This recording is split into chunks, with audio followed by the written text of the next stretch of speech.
On sait enfin pourquoi on apprécie mieux le vin en vieillissant, et la découverte des effets étonnants d'un long séjour dans l'espace sur le corps, voici le flash de la curiosité proposé par la rédaction de Ça m'intéresse. La différence entre l'homme des cavernes et nous, c'est le résultat de la science. Et ce n'est pas une opinion, c'est de la science. Notre monde n'est pas si moche. Vous préférez ce pouilly fumé servi avec une raclette ou ce vin de Bourgogne accompagnant un bœuf à l'orange? Sachez que votre appréciation du vin ne varie pas seulement avec votre expérience ou le plat qui l'accompagne. Il est aussi question de votre salive qui se modifie avec l'âge, selon une récente étude scientifique. En vieillissant, votre salive se raréfie et les arômes du vin explosent ainsi plus en bouche avec l'âge. Cette découverte pourrait être une aubaine pour les producteurs de vin qui pourraient réfléchir à adapter leur vin à l'âge de leurs clients.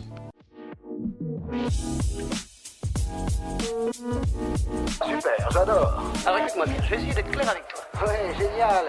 L'astronaute Scott Kelly est revenu sur Terre en 2019 après avoir passé 340 jours à bord de la Station spatiale internationale, soit le plus long séjour jamais effectué par un être humain. Examiné sous toutes les coutures à son retour, il a pu être comparé à son frère jumeau Mark, resté sur Terre. Si cette comparaison a permis de confirmer certaines observations, comme le fait que les astronautes grandissent de quelques centimètres ou perdent de la masse musculaire, d'autres effets étonnants ont pu être découverts. Selon les premiers résultats, les télomètres, soit l'extrémité des chromosomes, se sont allongés, le cœur s'est arrondi et le globe oculaire s'est aplati. Rassurez-vous, tout revient rapidement à la normale sur Terre, mais ces observations posent des questions sur les effets de futurs voyages beaucoup plus longs, notamment vers Mars ou même Jupiter. Voilà, c'est tout pour aujourd'hui, on se retrouve bientôt pour un nouveau flash. En attendant, vous pouvez retrouver tous nos épisodes sur les plateformes de podcast Spotify, Deezer et Apple Podcast.